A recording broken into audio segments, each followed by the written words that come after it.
السلام عليكم ورحمة الله وبركاته. أهلا وسهلا بحضراتكم حلقة جديدة مع حسن الهلالي. نبدأ الكلام بالصلاة على النبي صلى الله عليه وسلم. انت بتشوفنا من خلال القناة بتاعتنا التانية، خصصناها لكل القضايا الاجتماعية والأخبار الفنية بعيد خالص عن محتوى الانتقاد. فلو أول مرة حضرتك تشوفنا شرف عظيم لو انضميت لأسرتنا على هذه القناة.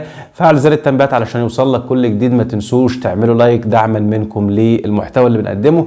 على طول نخش في التفاصيل. لسه مكملين في قضية نورهان قاتلة والدتها طبعا مدام داليا الحوشي، القضية اللي هزت كل العالم العربي واللي بتلاقي اهتمام كبير جدا من كل أنحاء الوطن العربي. بصراحة ان القضية دي كل يوم بتكشف بعض الأسرار وبعض السيناريوهات اللي شياطين الإنس اللي هي نورهان وحسين فكروا فيها. طبعا كلنا عرفنا الحكم امبارح على حسين، وانا اسف لان قلت معلومه غلط. كانت اولى جلسات محاكمه نورهان لكن ما كانتش اولى جلسات محاكمه العشيق اللي هو هيتحط في دار رعايه، وهو كان على ذمه دار رعايه في جريمه سابقه. يعني الولد الصغير اللي بيقول عليه طفل ده، وان قانون الطفل بيحمي الولد ده من عقوبه الاعدام، هو مجرم متخصص. ده مش اول مره او تحت ضغط او كما يدعي ان البنت هي اللي حرضته. طبعا كل واحد في التحقيقات عايز يرميها على الجانب التاني. خد بالك في سيناريو النهارده بيطلع ويتكلم فيه الكثير من الناس. السيناريو ده بيقول ان نورهان دي كانت مخططه وعامله حساب لكل حاجه. هذه الحية كما وصفتها النيابة في التقرير بتاعها أو في التحقيق بتاعها فعلا هي اسم على مسمى. موضوع التيشيرت اللي هو كان بداية الخيط من الشرطة أو الداخلية اللي هي تمسك المتهم حسين، هل بالفعل الولد نسي التيشيرت ده ولا كان متعمد اللي يكون التيشيرت هناك؟ طب وليه يا عم حسن المتعمد اللي هو يسيب التيشيرت هناك؟ ما هو كده ده دليل على ان الولد ده هو اللي عمل الحاجة دي. ما علشان هم عارفين اللي هو طفل وتحت السن القانوني ومش هيتحاسب، فكانوا متأكدين من اللي هيحصل وان هو هيتحط برضه في الاحداث او في دار رعايه زي الجريمه اللي عملها قبل كده، وبعد كام شهر يبقى حر طليق. والدليل على كده كل واحد بيسأل عن الطرف الثاني. يعني حسين سأل عن الحكم اللي اخدته نورهان وعن اعترافات نورهان قبل ما يتم المحاكمه بتاعته، وبعدها نورهان سألت برضه على الحكم اللي اخده حسين. فهل تفكير البنت الشيطان وصل ان هي ممكن تكون فكرت في السيناريو ده؟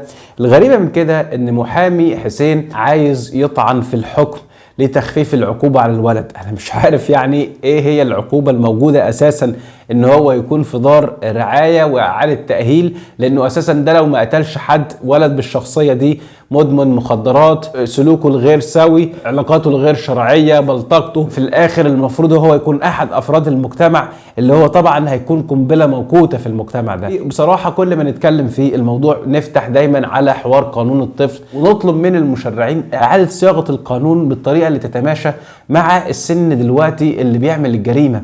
احنا قدام مشكلة كبيرة وقدام خطر كبير، ان الجريمة دلوقتي بيقوم بها الاطفال والمراهقين واللي في سن الشباب واللي ممكن يكون تحت السن كمان.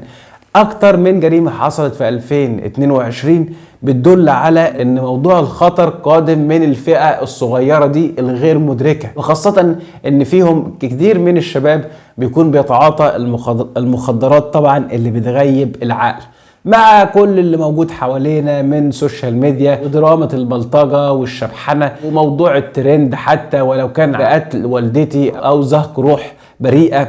فده كله بيودينا لنقطة صعبة جدا اللي احنا لازم ناخد بالنا من الكلام اللي احنا بنقوله. فاحنا لو طلعنا بنحكي من هنا لبعد 20 سنة والكلام ده الناس ما خدتش منه العظة ومن الاحداث وتسلسلها العبرة وبصت لعيالها وولادها وحطت عليهم سياج من الامان او سياج من الرقابة اللي هي اللي انت ما تحسسوش اللي انت بتراقبه، ولكن انت لازم تكون موجود في حياته، لازم تكون متوغل في شخصية ابنك او بنتك علشان لا تتفاجأ لا قدر الله في يوم من الايام اللي هو يكون شخصية مجرمة، يكون سايبه حر طليق لمواجهة الزمن ومدى الفحش اللي موجود في المجتمع بتاعنا. فلو احنا فعلا بنناقش المواضيع دي ونتعاطف معاها لازم نطبق الموضوع ده على حياتنا وعلى أسرنا.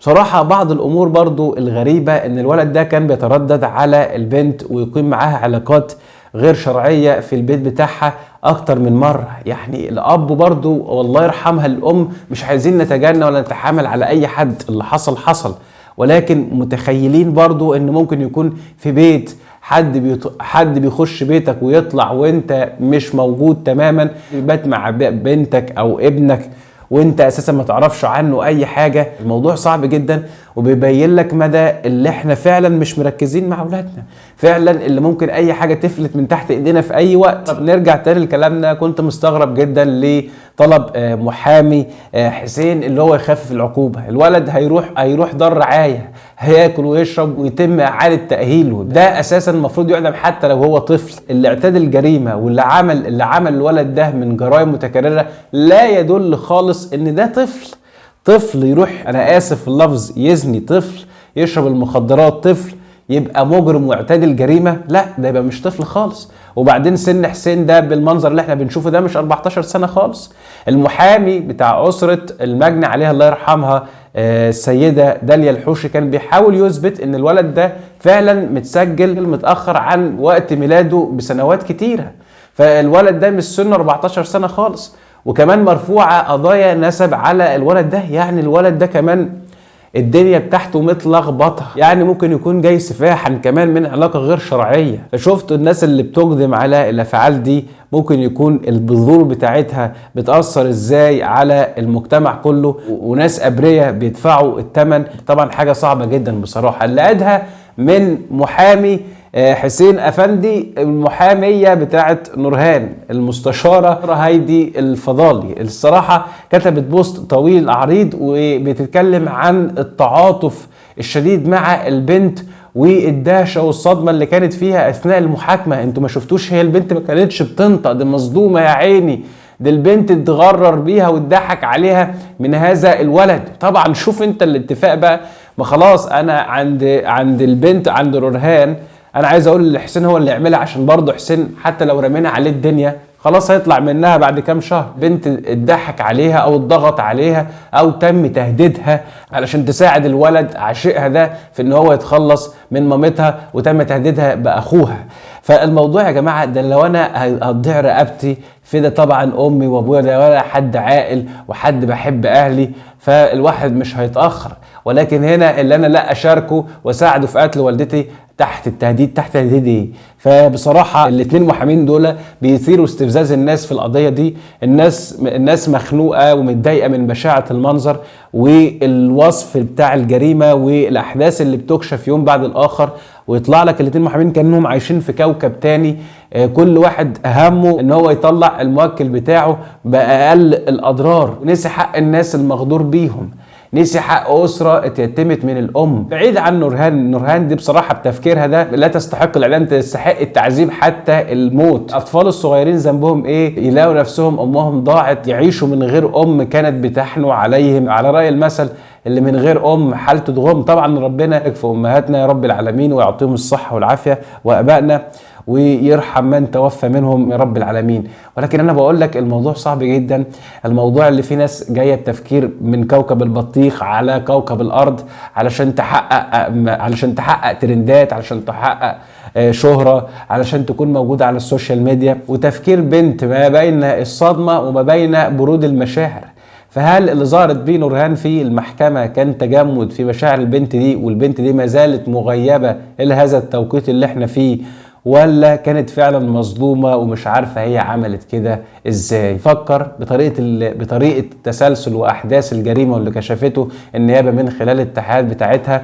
يقول لك ان البنت دي عمرها ما هتبقى مظلومة، دي مخططة وعارفة كل حاجة، ده هي اللي كانت بتبعت الولد علشان يجي، هي اللي كانت بتسهل له كل حاجة، طبعا تلبية لرغباتها الجامحة في إقامة علاقات. فالموضوع بصراحة خطة كل الحدود، ولكن لازم ناخد بالنا من الرسائل اللي بتبقى في كل جريمة، وازاي نطبق العبر من هذه الأمور في حياتنا. ناشد رجال القانون، لا محتاجين نظرة مختلفة لقانون الطفل او التعامل مع الطفل. يعني لازم يبقى في حاجة بتخلي الولد ده تحت رقابة الشرطة لغاية ما يكمل السن القانوني، وبعد كده يتم اعادة المحاكمة بتاعته وياخد العقاب بتاعه. ولكن دلوقتي اي مجرم هيستخدم طفل تحت السن القانوني ينهي بيه حياة بني ادم، ويقول لك ده طفل، يروح الاحداث كام شهر او كام سنة ويطلع حر طليق، وخلاص هو يبقى كسر حاجز الجريمه، يقتل في البني ادمين بعد كده. شكرا جزيلا لحضراتكم، اشوفكم في لقاء اخر يتجدد بمشيئة الرحمن مع حسن الهلالي، والسلام عليكم ورحمه الله وبركاته.